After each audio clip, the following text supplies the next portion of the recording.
All right, let's get practicing in QuickBooks Online. Grab the link below in the description so that you can follow along.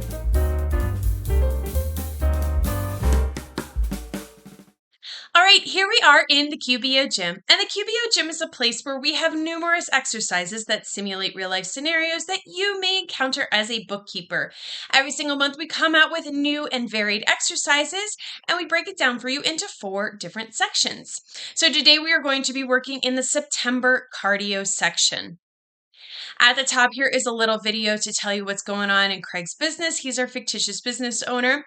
Further down is an interactive quiz that relates to the video above, and then further down are all of the exercises within this section. So today we are going to practice writing off an invoice. You will need to be in the sample company. If you are not sure how to get into the sample company or get your own free QBOA account, just go ahead and click on the link below in the description. So our scenario today is that Shara Barnett has declared bankruptcy. So Craig asks you to write off an open invoice for Barnett Design. So let's see how we would do this. First, we need to look at all of the open invoices in Barnett Design, the customer account, to see how many there are and how much money is involved. So in the left-hand nav bar, we are going to hover over customers and leads and then select customers. So here I am in the sample company. This is the dashboard. Over here on the left side, here's customers and leads. Hover over that and then click on customers. And now we need to look for Barnett Design.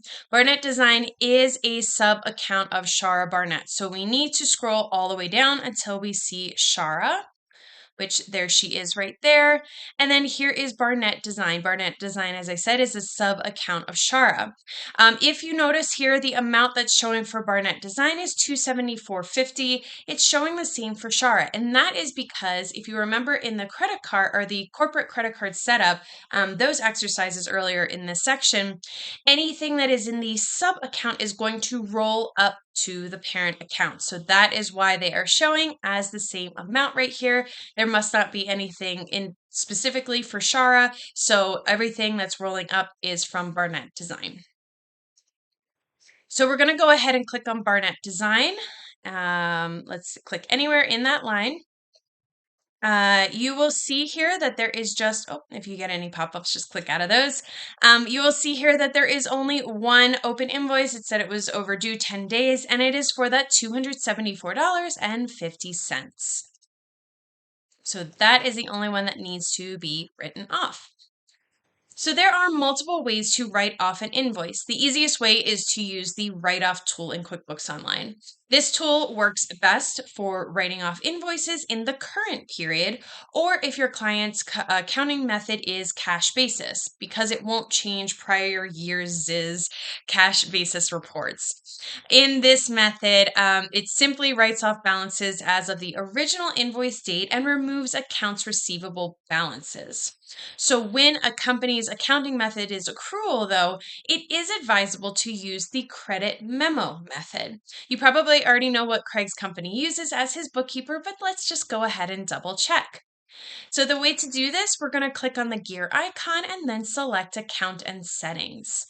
So up on the top right corner here is that gear icon. Click on that, and then over under your company, select Account and Settings. And you will see that pop up for you.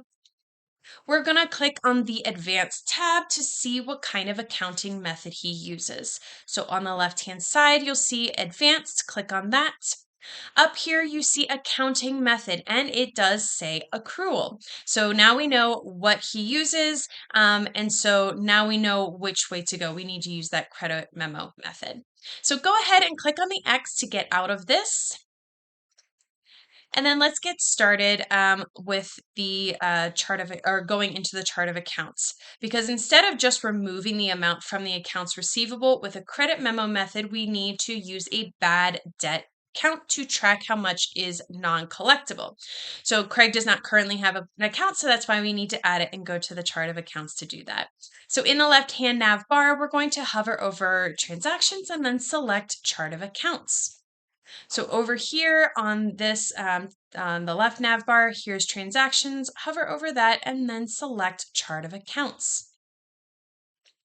And as I mentioned, we need to create a new one. So we're going to click on the green new button. It's over here on the right side, and you will see this appear for us. Now we need to complete the form. So the first thing we need to do is click on the expenses icon because this is going to be an expense account. So click on that for this. And then in the Save Account Under field, we're going to select Expenses. We want to save it under the expense, that parent one. And then the tax form section field is going to be bad debts. So click into that and then select bad debts. And then the account name is going to be bad debt. So click into account name and start typing in bad debt. And now we can go ahead and click on the green save button. Just so you know, if you're ever filling out a new account in the chart of accounts, you can always add a description that just tells you a little bit more about what that account is about. If you have a clear account name, you don't need it like we have right here, but just a little extra tidbit there that if you needed more description, you can go ahead and put it there. So click on the green save button, and we have created that account for us. Now we need to set up a product service that will link to that bad debt expense account. So to do that, we need to go back to that gear icon and then select products and services. So the gear icon up at the top here, under lists, we're going to click on products and services. And as I mentioned, we need to create a new one. So click on the new button. Click on the green new button there, and you will see this appear for us. We are going to select this as non-inventory. So click on that. And now we need to fill out that form. So in the name field, we are going to type non-collectible. So in there, click into it and type non-collectible. There we go. The income account is going to be bad debt. And I know that might sound confusing, but we need to fill out what kind of account it is.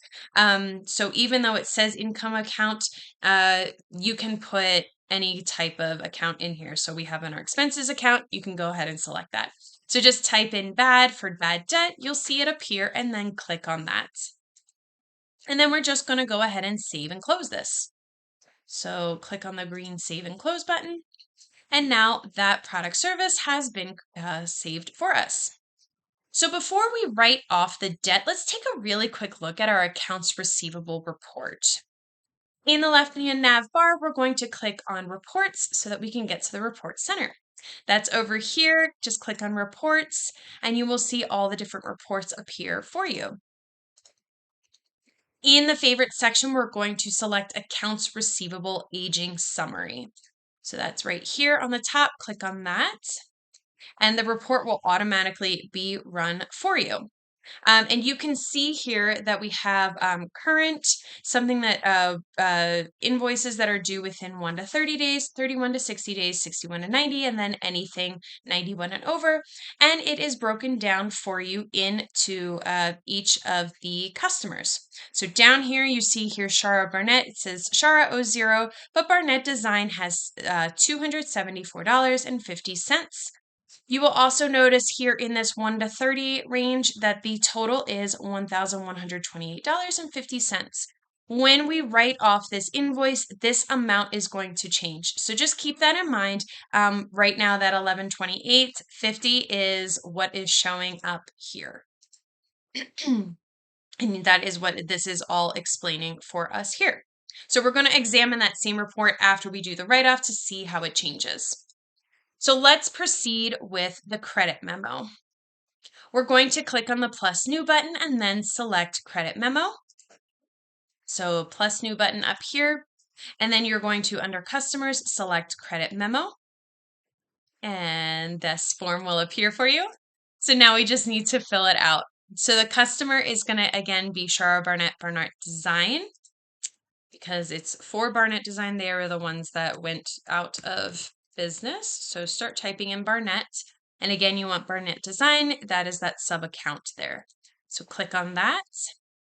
In the product service field, we're going to select product service that we created earlier, that's non-collectible. So click into product service 2 times. You can start typing in non for non-collectible. There it is. Select that. In the amount field, we're going to put $274.50 because that's how much the open invoice is for.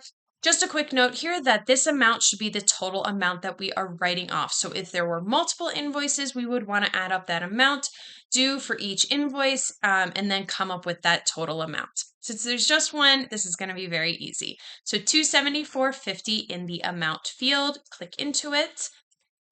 $274.50. If you tab over, you see that it has been captured for us. And now we're simply going to save and close. So click on the little arrow down here and then click on Save and Close. And that credit memo has now been saved. So when you save the credit memo, you should have had your report automatically update for you. If for whatever reason it did not, you can always run your report up here just by clicking on this white button. But we know that it has been updated for us because if you're looking in the customers here, you will notice that there is not a Shara Barnett or Barnett design. So you know that it has been written off. Another way to see it too is if you look in this 1 to 30 column, you will notice that the total has changed to $854. And that is because when we did that write-off, that $1128.50 minus the $274 is what equals that $854. So no name here. This has been updated. We know that the memo has been zeroed out. But let's just take a look at the Barnett Design account to see how it was impacted by that credit memo. So in the left-hand nav bar, we're going to go back to the customers and leads, hover over that, and then select customers. So on the left nav bar, hover over customers and leads, and then select customers. And now we want to scroll down until we find Shara Barnett. So let's scroll down. And you will see Shara Barnett and you see Barnett Design here. It is showing as 0, which means that the credit memo has been applied. So let's go into the Barnett Design account so that we can see all of the activity for it. The invoice for the $274.50 is showing as paid. QBO automatically applies the credit memo to the open invoice using a payment transaction. So the balance on the account is now going to be 0. This is useful as now you and Craig will not have to try to keep collecting money for an invoice that is not collectible. The invoice won't show up as on any overdue invoice reporting either. So you can see that there is that transaction that QBO had showed. It's showing as applied. The balance is 0. So now we know that that has been written off. So it's unlikely that you'll be using this account anytime soon, this customer account. So if you don't want to see it on your normal day-to-day as you're going through things in the customer list, you can always make this profile inactive. This process is reversible if you decide later that you need the account, but in this case, it's bankruptcy, so it's very unlikely. So let's see how you would make that inactive. You're going to click on the edit field, or in the edit field, click on the down arrow and then select make inactive. So here on the top right, here's that edit button. Click on the arrow right here and then select make inactive. Now QBO is going to have this pop-up warning just saying like, hey, are you sure you want to do this? Yes, we are going to go ahead and make Barnett Design inactive. So click on the green button here. And now it is inactive, and you can tell because it says deleted here. Now remember, you have not actually deleted the customer account, you're just making it inactive. You can always make it active again by clicking on this button right here. And that's what this step is saying. And now we want to see, the account may be reactivated in the future, as I said, if you change your mind. But let's go back to the customer list and see how that changes things. So click on the blue customers link, which is right here. Now, if we scroll back down, we are going to look for Shara Barnett, and there is Shara Barnett, but Barnett Design, that sub-account for Shara, is no longer there. And again, that is because we made it inactive. From this screen, if you need to make it active again, you can always click on this little gear icon and then choose the filter that says include inactive. If you do that, QBO will automatically show anything that is inactive. Here's that Barnett Design. You can always click on that and then either click on this make active or go into the customer profile. So just a little tidbit, if you need to find somebody that has in real life, if you need to find somebody that has been made inactive, that is how you would do it. And that is how you would write off an invoice. And if you have any questions or want to know more about the QBO gym, just go ahead and click on the link below in the description. We're going to move through the cardio section with our next exercise where we practice setting up and paying delayed charges. And I will see you in the next video.